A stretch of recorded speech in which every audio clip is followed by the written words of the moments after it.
Erabilera arduratsua eta ongizate digitala. DICCOM edu markoan non kokatzen da? 6.4 atalean, erabilera arduratsua eta ongizate digitala. Zein desberdintasun dago DICCOM markoarekin?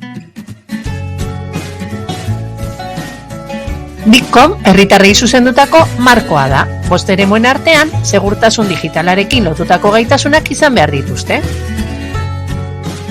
DICCOM edu irakasleen markoa da. Irakasleak ikas prozesuetan jarduerak, atazak eta ebaluazioak txertatu behar ditu, ikasleek digitalki erabilera arduratsua eta segurua egiten laguntzeko.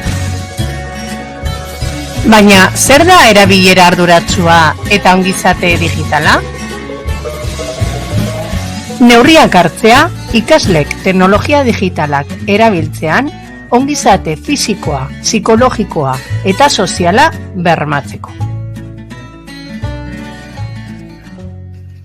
Ikasleak ahalduntzea, arriskuak kudeatu eta teknologia digitalak modu seguru eta arduratsuan erabil ditzaten.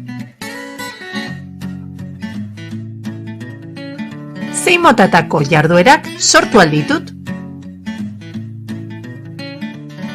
10 arriskuak, formazio jarduera bat edo infografia bat diseinatzea, interneteko ohiko 10 arriskuak azalduz.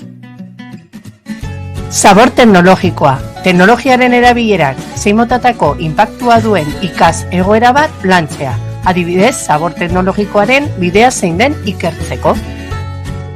Segurtasun gida, informazio pertsonala eta gailuak babesteko, segurtasuna konfiguratzeko gida bat argitaratzea.